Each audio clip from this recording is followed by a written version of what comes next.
इतनी ज्यादा शराब पिए हुए थे, तो इनको अब ये क्या सुने या क्या प्रोसेस किए या कैसे क्या, वो पूरी तरीके से जो है वो आउट ऑफ, समझ लीजिए कि उनके मेमोरी से या उनके उस कॉग्निटिव अंडरस्टैंडिंग से बाहर की बात। मतलब दो होने से, उस ट्रेन के लेट होने से दूसरी और ट्रेनों पे कितना प्रभाव पड़ा सर? चूंकि वो डाउन लाइन है, तो अगर एक ट्रेन रुकती है तो उसके पीछे वाली सारी ट्रेनें रुक जाती हैं। करीब 10-12 ट्रेनें और रुकी हैं उसकी वजह से। बट ये तो क्लियर हो गया कि ऐसी कोई बॉम्ब वहाँ थी नहीं। शराब जो पीता है ना, उसके लिए तो हानिकारक है ही, लेकिन इस बार 10,000 से अधिक बेकसूर लोगों पर उसका नशा भारी पड़ गया। जी हां, आप लोग सोच रहे होंगे मैं ये क्या कह रहा हूं।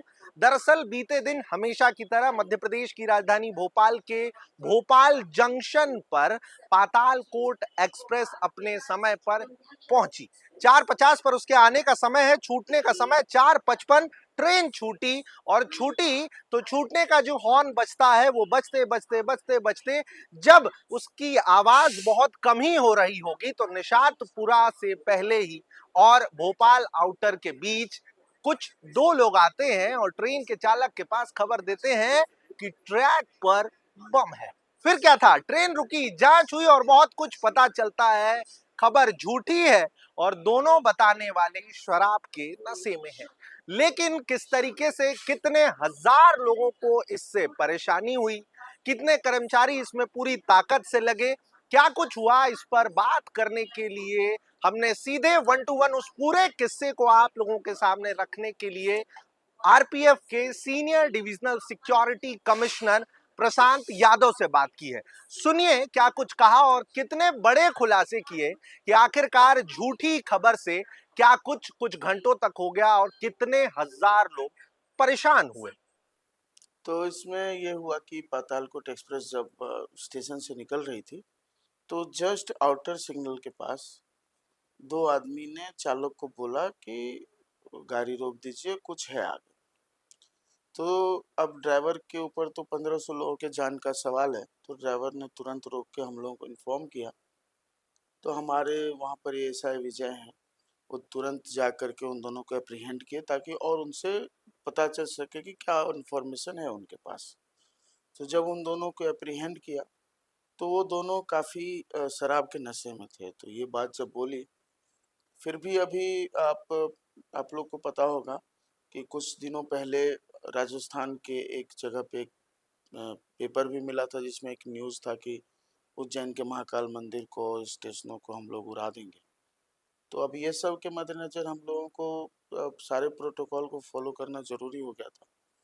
तो एहतियात बरतते हुए हम लोगों ने फिर पूरा ट्रैक करीब तो 1 सर किलोमीटर। 4:55 पे ट्रेन भोपाल से छूटती है, ये जो खबर मिलती है एएसआई था, हाँ, एएसआई को खबर मिलती है, आपको कितने बजे खबर मिलती है? उसी समय मुझे ट्रेन के ड्राइवर ने जब बताया, तो वो खबर मुझे उनके अधिकारी के माध्यम से तुरंत पता चली। 5 या सवा 5 तक उससे अंदाजन? पहले, उससे उससे विदिन पहले? 2-3 मिनट्स वो ठीक है, इन्फॉर्मेशन हमारे ठीक। तक आ गई।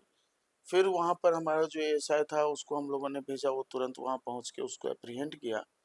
एप्रीहेंड करने के बाद और बाकी भी हमारे लोग वहाँ पहुँच गए। फिर हम लोगों ने गवर्नमेंट रेलवे, पुलिस और बाकी सारे एजेंसियों को सूचना दी। फिर ट्रैक सर्च जब हम लोगों ने करा, तो हम लोगों को कुछ अनयूजुअल मिला नहीं। अब और ट्रैक सर्च करने की प्रक्रिया क्या होती होगी सर? कैसे देखेंगे? जैसे बम है तो ऑब्वियसली सबको डर लगता है, तो आपके तो जवानों को अब भी डर लगा इसमें होगा। ये होता है कि चूंकि हमारे जवान और पुलिस के जवान ये सब ट्रेंड होते हैं, तो ये लोग, इन लोगों को पता होता है कि अगर कोई बॉम्ब होगा तो किस तरीके से कंसील किया जा सकता है। किसी आर्टिकल में होगा, या किसी बोरे में होगा, या किसी सामान में होगा, या अगर ज़मीन में गाड़ा गया होगा तो फ्रेशली मार्क होंगे उसमें। चूँकि वो ट्रेन आवागमन वहाँ से लगातार होता रहता है, तो ऐसा नहीं होगा कि कुछ भी बहुत सीक्रेटली कर दिया जा सके। वहाँ ठीक है। काफ़ी सारे लोग भी आते-जाते रहते हैं। तो ये सारा प्रोटोकॉल हमारे जवान, पुलिस के जवानों को पता होता है। तो वो लोग जब देखते हैं, तो वो उसी निगाह से देखते हैं कि क्या बदला है। ठीक कल है। जब वो यहाँ थे और कल से आज में क्या बदला, क्या अनयूजुअल है, क्या ऐसी वस्तु है जो वहाँ नहीं होनी चाहिए। अगर सपोज़ कीजिए ट्रैक के बगल में कोई टेडी बियर कोई रखा रहे, तो ऑब्वियसली वहाँ टेडी बियर क्या करेगा? जी। या कोई थैला पड़ा हुआ है, कोई बैग पड़ा हुआ है, या कुछ भी इस तरह का पड़ा हुआ जो यूजुअली नहीं होता है। तो इस तरीके से एक विजुअल प्रक्रिया है जांच करने की। ये होता है लेवल 1 जांच करने का, मतलब एक प्रिलिमिनरी जांच कर लिया कि कुछ अनयूजुअल नहीं है।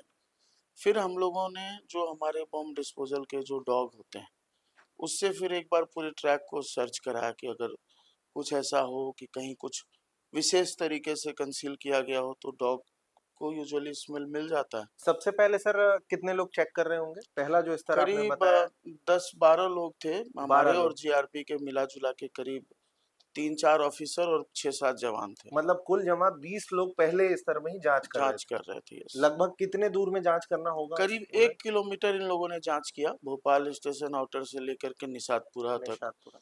वो पूरा उस ट्रैक कर्व को जांचते हुए गए, क्योंकि वो अगर कोई रखा होगा और सूचना आई है तो बहुत दूर तो नहीं रखा हम्म, होगा। हम्म, तो वो सोच के फिर हम लोगों ने कुछ प्लेटफॉर्म एरिया जो लोकल जो भी एरिया था उसको एक बार हम लोगों ने सर्च करा। ठीक है। उसके बाद फिर एसपी रेल, हम लोग सब वहाँ पहुँचे स्पॉट पे।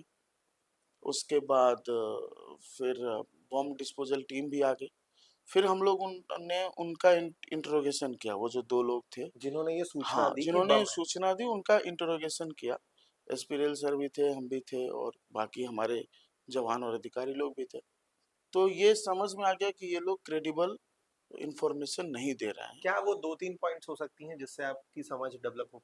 एक तो देखिए, अगर कोई भी आदमी, नॉर्मल आदमी को हम बोलेंगे कि वहाँ बॉम्ब है, तो वो पहले तो देखेगा वे कहाँ बॉम्ब है, किस जगह की बात कर रहे हो। ठीक और है। अगर होशो-हवास में है और उसको कोई भी थर्ड आदमी आके बोल के जाता है कि बॉम्ब है, तो वो उस इंफॉर्मेशन को ग्रास्प करने की और उसको और प्रोसेस करने की कोशिश करेगा कि कहाँ है, किस चीज़ में है, कैसे पता है आपको। तो वो सारी चीज़ें होंगी। लेकिन ये लोग बताएं कि इनको किसी ने बोला, और चूंकि ये लोग इतनी ज़्यादा शराब पिए हुए थे, तो इनको अब ये क्या सुने या क्या प्रोसेस किए या कैसे क्या, वो पूरी तरीके से जो है वो आउट ऑफ, समझ लीजिए कि उनके मेमोरी से या उनके उस कॉग्निटिव अंडरस्टैंडिंग से बाहर की बात मतलब हुई। 2 पॉइंट्स अलग-अलग आपने अभी तक बता दी। पहला ये कि आपने जाँच करा ली, वो जहाँ का बोल रहे हैं वहाँ कुछ नहीं मिला, और दूसरा कि शराब के नशे में इतने धुत थे कि वो क्या बोल रहे हैं शायद उन्हें ही नहीं पता था। नहीं पता था, तो उस पे फिर जब कुछ पिन पॉइंटेड इन्फॉर्मेशन नहीं है और हम लोगों ने पूरी जांच कर ली, चेक कर लिया नहीं है, तो ये समझ में आ गया कि कहीं न कहीं ये लोग अफ़वाह फैला रहे थे या किसी तरीके का इन मतलब अब इन लोगों ने किस लिए ऐसा किया वो तो अभी जाँच में और उसमें और आएगा। जी। बट ये तो क्लियर हो गया कि ऐसी कोई बॉम्ब वहाँ थी नहीं। अभी तक मतलब वो पूरी तरह से झूठा था सब हाँ, कुछ। वो झूठा था वो। बट उसके वजह से वो पूरी प्रक्रिया में करीब 1 डेढ़ घंटे ट्रेन डिले रही।